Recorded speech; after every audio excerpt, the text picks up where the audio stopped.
Di kehidupan sebelumnya demi apa yang disebut keadilan, aku mengirim ayahku seorang bos mafia ke tiang gantungan. Dia tidak menyalahkanku sedikit pun, malah menatapku dengan tatapan lega. Hingga ayah dihukum mati, aku baru sadar, yang disebut keadilan itu, hanyalah pion dalam permainan orang-orang besar. Penyesalan dan rasa bersalah yang tak ada habisnya menyelimutiku. Saat membuka mata lagi aku terlahir kembali. Kembali ke saat sebelum ayahku bersiap untuk berkelahi. Yanci kalau sudah bangun cepat kembali ke sekolah. Di sini kacau nanti kalau berkelahi darahnya jangan sampai mengenaimu. Ayah melemparkan kalimat itu, berbalik dan memarahi sekelompok pria kekar di dalam ruangan. Kenapa kalian semua lambat sekali? Di mana Parang Sani, yang baru diasah itu? Chen Ye nama panggilannya Sani. Anak buah nomor satu ayah yang paling setia. Di kehidupan sebelumnya, dia urat tangannya putus ditebas orang dalam perkelahian ini. Menjadi orang yang tidak berguna. Saudara-saudara, bocah brengsek Jiang Che itu sudah menginjak-injak harga diriku. Merampas sumber pasokan kita, menghancurkan mobil kita, hari ini bahkan ingin merebut wilayah kita. Apa kita bisa tahan dengan ini? Tentu saja tidak bisa. Hajar dia, teriakan menggema. Ayah melihat pemandangan di depannya. Kebingungan di matanya dengan cepat memudar. Digantikan oleh tekad yang kuat. Karena aku telah terlahir kembali, maka tragedi di kehidupan sebelumnya tidak boleh terulang. Tepat saat ayah mengambil parang dan bersiap untuk memimpin penyerbuan, aku mengulurkan tangan dan mencengkeram pergelangan tangannya dengan erat. Kenapa nak? Uang sakumu tidak cukup. Minta pada paman Zoumu. Ayah sedang buru-buru sekarang. Selesai bicara ayah mencoba melepaskan tanganku model. Tapi ternyata cengkeramanku luar biasa kuat. Seperti jepitan besi. Tidak bergeming sedikit pun. Ayah, turunkan pisaunya. Chen Ye dan Zhou Fuseng yang ada di dalam ruangan, beserta puluhan saudara lainnya semua tertegun. Siapa yang tidak tahu, tuan muda keluarga Sen, adalah anak manis yang hanya tahu belajar. Biasanya melihat ayam dipotong saja tidak berani. Hari ini malah berani menghalangi ayahnya menebas orang. Kamu ini bicara ngawur apa? Bajingan itu sudah mengencingi wajahku. Kalau aku tidak menghajarnya bagaimana aku bisa punya muka di kota Linhai? Lepaskan, cepat kembali ke kampusmu sana. Pekerjaan kotor seperti ini bukan urusanmu. Ku bilang turunkan pisaunya. Apa kamu tidak mengerti bahasa manusia? Kamu mau memberontak ya? Aku ini ayahmu. Beraninya kamu mengaturku. Sanji seret tuan muda kembali ke sekolah. Keponakanku perkataannya memang kasar tapi ada benarnya. Pemandangan seperti ini tidak cocok untuk anak-anak. Cepat pergi sana. Chen Ye baru saja mau melangkah maju. Tapi langkahnya terhenti oleh aura yang tiba-tiba ku lepaskan. Terpaku di tempat. Satu kata yang dinginnya seperti es. Membuat semua pria sangar di ruangan itu bergidik. Chen Yanqi, apa kamu sudah gila? Aku melakukan ini demi siapa? Kalau bukan demi mencari lebih banyak uang. Untukmu menikah dan membeli rumah nanti.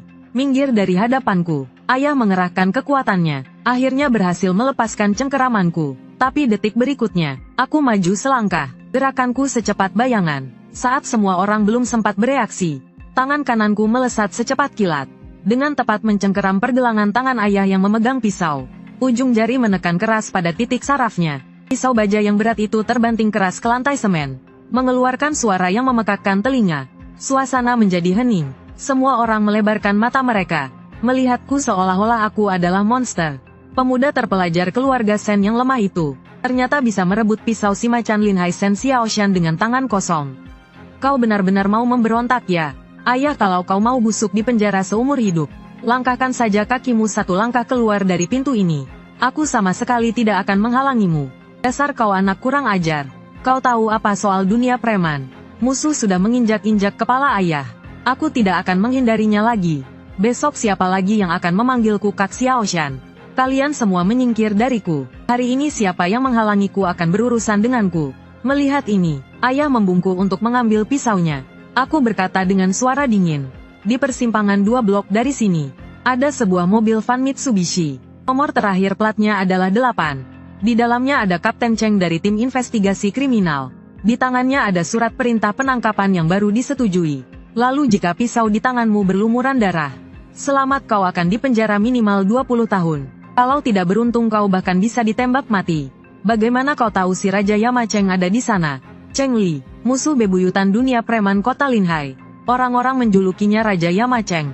Siapapun yang berurusan dengannya pasti akan celaka. Kalau kau tidak percaya, sekarang suruh seorang anak buah yang tidak dikenal untuk memeriksanya. Lihat apakah mobil itu terparkir di sana. Lihat apakah orang di dalam mobil sedang minum teh. menunggu untuk menjaring kalian. Chen Ye segera memberi isyarat mata kepada seorang anak buah di pintu. Anak buah itu langsung lari terbirit-birit. 5 menit kemudian, anak buah itu kembali dengan terhuyung-huyung.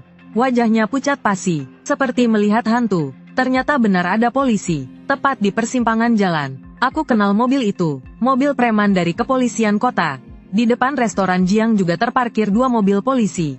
Sepertinya sedang mengamankan lokasi kejadian.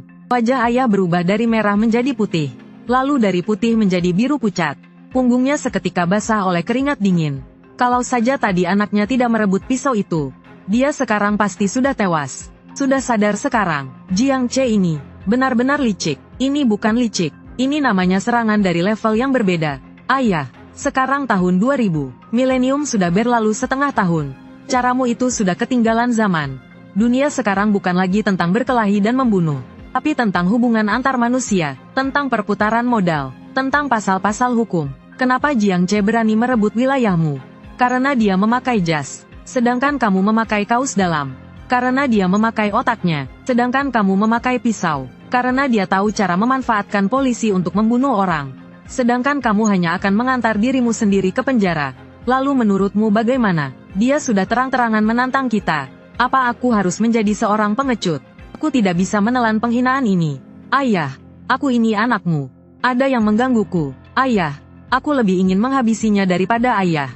Tapi kita harus menggunakan cara lain. 3 hari, ayah. Serahkan semua anak buahmu kepadaku. Serahkan stempel perusahaan kepadaku. Suruh juga semua anak buah untuk membuang pisau mereka. Aku tidak menyentuh pisau, tidak memakai senjata dalam 3 hari. Aku akan membuat Jiang Che berlutut di depan pintu rumah kita, mengembalikan wilayah yang direbutnya, lalu mengantarkan uang dengan patuh. Kalau aku tidak berhasil, seumur hidup aku tidak akan ikut campur urusanmu lagi. Kamu mau masuk penjara, aku akan membawakanmu makanan. Anak sulung, apa kamu belajar sampai jadi bodoh? Si Jiang Che itu bukan orang sembarangan. Jangan membual keterlaluan. Diam, ayah percaya padamu sekali ini. Lagi pula kalau bukan karena kamu hari ini, ayah pasti sudah mendekam di penjara. Nyawaku ini kamu yang selamatkan. Perusahaan ini juga kutinggalkan untukmu. Kamu mau berbuat apapun terserah. Anak sulung, di tangan kita sekarang selain gerombolan orang kasar ini, tidak ada apa-apa lagi. Bagaimana rencanamu untuk menghadapinya? Mendengar ini, aku tersenyum pada saat itu. Di balik wajahnya yang sopan, terpancar tatapan dingin yang tajam. Persis seperti ular berbisa yang baru menjulurkan lidahnya. Bajingan terpelajar, namun sangat memukau. Ini bukankah mudah? Pertama, ganti pakaian ini. Pergi beli setelan jas, yang paling mahal. Keesokan harinya, Gedung Perdagangan Internasional Kota Linhai. Ayah sedang kesulitan memasang dasi di lehernya. Wajahnya sampai memerah. Capek sekali sampai ayah tidak bisa bernapas. Jas ini juga ketatnya bukan main. Lengan saja tidak bisa diangkat. Nak, bisakah kita tidak memakai baju ini? Aduh, memakainya seperti mucikari saja. Setelan ini harganya lebih dari 8.000. Cukup untuk adik-adikku minum berapa putaran 8+1. Tuh Armani, setelah memakainya kamu bukan lagi pemungut uang keamanan di kota tua, bos preman, melainkan seorang pengusaha swasta terkenal dari kota Linhai. Direktur Shen Xiaoshan. Setelah itu aku juga berganti pakaian. Setelan jas abu-abu tua yang dibuat khusus. Potongannya pas di badan, menampilkan postur tubuh pemuda yang tegap dan tampan. Menghilangkan kesan lemah di masa lalu. Menambah sedikit ketenangan dan ketajaman. Seperti seorang elit muda yang baru memasuki dunia bisnis. Ayo pergi, orang tua, ingat ya nanti, sesampainya di perusahaan, tegakkan punggungmu dan kurangi bicara. Kalau benar-benar ingin memaki, makilah dalam hati. Ia tahu, cerewet sekali. Sebenarnya kamu bapaknya atau aku bapaknya? Tak lama kemudian, sampailah di perusahaan transportasi Xiaoshan. Sekelompok pria besar bertelanjang dada, sedang berkumpul di halaman bermain kartu dan membual.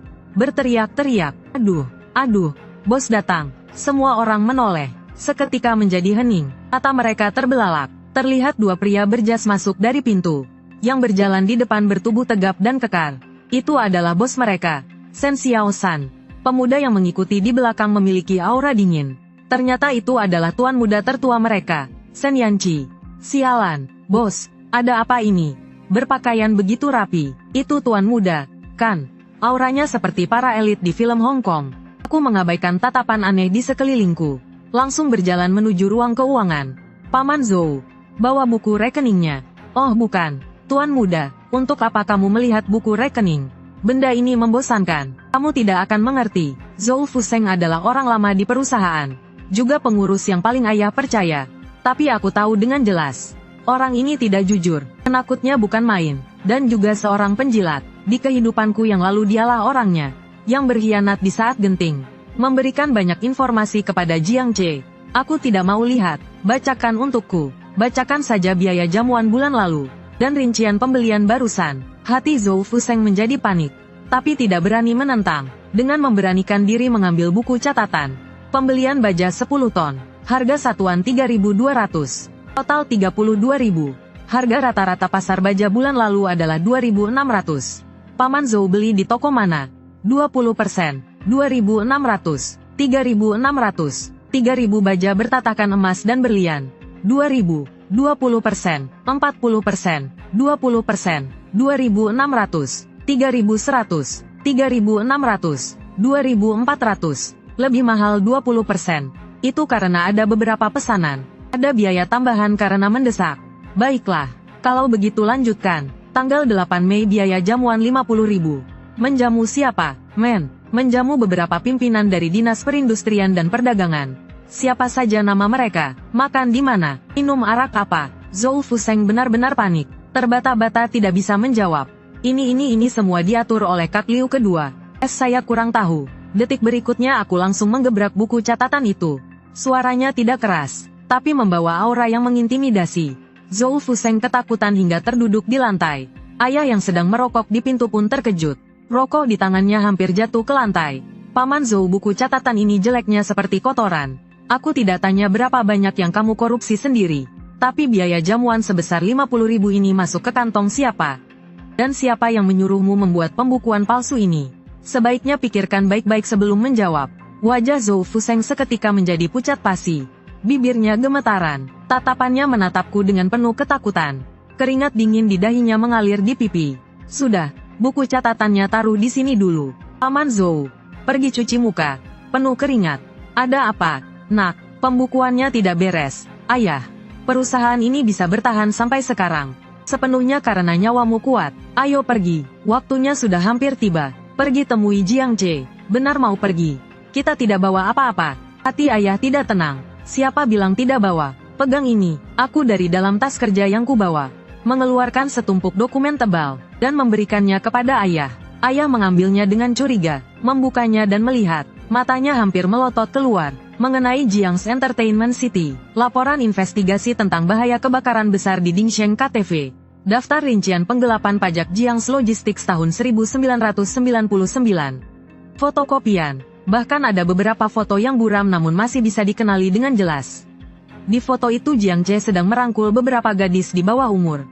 Di dalam ruang pribadi. Nak, dari mana kamu dapatkan ini semua? Masalah keamanan kebakaran Jiang's Entertainment City adalah titik vital keluarga Jiang. Buku catatan penggelapan pajak itu bahkan lebih rahasia dari yang paling rahasia. Ayah jangan tanya, kalau ditanya, anggap saja ini rezeki. Ayo pergi. Ketua Sen, pergi beri pelajaran pada tuan muda Jiang yang sombong itu. Apa artinya penjahat memangsa penjahat? Di sisi lain, Chen Ye sedang menyelipkan pipa baja ke pinggangnya. Sambil menggumamkan tuan muda di mulutnya model. Berjaga-jaga tidak ada salahnya. Kalau bajingan keluarga Jiang itu main licik, aku juga bisa melindungi kakak. Keluarkan, buang semuanya untukku. Kak, ini kan cuma sebatang tongkat. Ini tidak melanggar hukum, kan? Hari ini kita mau melakukan apa? Pergi menyerang orang, merebut wilayah, pergi menagih uang keamanan. Kita pergi untuk melakukan negosiasi bisnis. Pergi membahas bisnis besar jutaan dolar. Kamu pernah lihat bos kaya raya mana yang membawa pipa air di pinggang untuk membahas kontrak? Itu namanya murahan. Dengarkan tuan muda, hari ini kita adalah orang yang beradab. Ayah, nanti kalau sudah sampai di tempat, aku mau membuat sebuah peraturan untukmu. Selalu tersenyum. Apa? Mereka sudah mulai menyerang kita. Kamu menyuruhku tersenyum. Aku pergi untuk bernegosiasi, bukan untuk menjual senyum. Tuan muda, kakak ini emosinya meledak-ledak. Bisa-bisa dia sakit karena menahan emosi. Biar aku jelaskan perhitungannya. Kita bawa 30 orang menyerbu masuk. Hajar Jiang sesampai masuk ICU. Puas tidak? Hahaha. Itu sangat memuaskan. Hahaha. Lalu, biaya pengobatan siapa yang bayar? Polisi menangkap siapa? Berapa banyak uang ganti rugi yang harus kita bayar? Berapa tahun kamu akan mendekam di penjara? Ayah tidak bicara lagi. Dalam hatinya dia sangat mengerti. Setelah perkelahian ini selesai, setidaknya rugi ratusan ribu. Masih harus kabur untuk bersembunyi. Tidak sepadan. Coba aku hitung dengan cara lain. Bagaimana jika aku membuat perusahaannya bangkrut? Terlilit utang segunung, membuatnya dari tuan muda keluarga Jiang menjadi anjing liar tak bertuan. Akhirnya mendekam di penjara karena kejahatan ekonomi.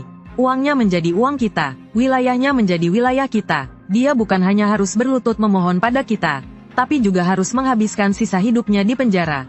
Ayah, menurutmu lebih baik mengalahkannya, atau mempermainkannya sampai mati? Apa ini masih si kutu buku yang hanya tahu belajar itu? Pikirannya ini lebih licik daripadaku yang sudah setengah hidup di dunia hitam. Nak, kalau nanti kamu masuk ke dunia hitam, sepertinya kami para orang tua ini tidak akan ada urusan lagi. Ini terlalu licik. Lao Deng, ini bukan licik. Ini disebut operasi modal. Ini disebut pukulan telak. Belajarlah. Di masa depan akan ada banyak hal seperti ini. Baik, ayah akan mendengarkanmu. Hari ini, bahkan jika dia menodongkan pisau ke leherku, ayah akan tetap tersenyum padanya. Asalkan bisa mengeruk uangnya, jangankan tersenyum, memanggilnya kakek pun boleh. HMPH HMPH HMPH. Tidak lama kemudian, rombongan tiba dengan lancar di restoran Jiang. Di dalam kamar pribadi, Jiang Che duduk di kursi utama dengan kaki menyilang. Melihat ayah masuk, sudut bibirnya menyunggingkan senyum sinis. Kak Xiaoshan, kita jangan berbelit-belit lagi. Hari ini aku memanggilmu kemari, hanya untuk dua hal. Pertama, jalur kargo di dermaga kota selatan menjadi milikku. Kedua, untuk mengganti biaya pengobatan saudaraku yang terluka terakhir kali. Keluarkan 500.000. Selama kamu menyetujui dua syarat ini, kita di masa depan masih bisa menjadi tetangga yang baik. Kalau tidak setuju, aku khawatir makanan hari ini akan sulit dicerna. Antara tinggalkan wilayah, atau tinggalkan sebelah tanganmu. Jiang Che, kau brengsek. Mimpi saja. Dermaga ini adalah hasil jerih payah saudara-saudaraku dengan nyawa. Kenapa harus kuberikan padamu? Bahkan menginginkan tanganku. Apa kamu tidak takut gigimu rontok? Kalau begitu tidak ada yang perlu dibicarakan lagi. Jiang Che tertawa dingin. Dengan lambaian tangan para preman di belakangnya langsung maju selangkah. Golok di tangan mereka terangkat serentak. Suasana di dalam ruangan pribadi itu langsung membeku. Aroma darah seolah sudah mulai menyebar. Tunggu dulu, jangan tegang ya. Begitu suara itu terdengar, pandangan semua orang terpusat padaku yang berada di samping. Aku terlihat dengan tenang membuka tas kerja yang kubawa, mengeluarkan sebuah benda hitam panjang dari dalamnya. Aku tersenyum, menekan tombolnya. Lampu merah alat perekam itu mulai berkedip. Tuan muda Jiang, jangan berhenti. Lanjutkan perkataanmu tadi. Tangan siapa yang mau kamu ambil? Bicaralah lebih keras sedikit, lebih jelas sedikit. Aku menunjuk ke arah lampu merah yang berkedip itu, sambil tersenyum ramah. Namun tatapan mataku sedingin es. Seperti iblis yang elegan. Hukum pidana pasal 274. Tindak pidana pemerasan. Dengan jumlah yang besar atau keadaan serius lainnya. Dihukum penjara 3-10 tahun. Penganiayaan yang menyebabkan luka berat. Dihukum penjara 3-10 tahun. Rekaman suara ini akan kuminta pengacaraku membuat 3 salinannya. 1 untuk tim investigasi kriminal kota. 1 untuk kejaksaan. Dan 1 lagi akan kuberikan pada Kapten Cheng yang sedang minum teh di sana. Jiang semenatap tajam alat perekam kecil itu. Sudut matanya berkedut hebat. Wajahnya seketika menjadi begitu muram seolah bisa meneteskan air. Kau keparat main licik. Jangan berkata begitu. Ini kebiasaan bisnis. Rapat di perusahaan besar memang begini. Disimpan sebagai arsip biar nanti nggak saling menyalahkan. Tapi Tuan Muda Jiang, kenapa wajahmu masam begitu? Apa kamu tidak dengar dengan jelas pasal hukum yang tadi? Bagaimana kalau aku putar ulang? Xiang Che benar-benar naik pitam. Diinjak-injak harga dirinya oleh ayah dan anak ini di wilayahnya sendiri. Kalau masalah ini sampai tersebar, dia tidak akan punya muka lagi di kota Linhai. Hancurkan benda sialan itu, dan hajar kedua anjing tak berguna ini habis-habisan. Kalau ada masalah, aku yang tanggung.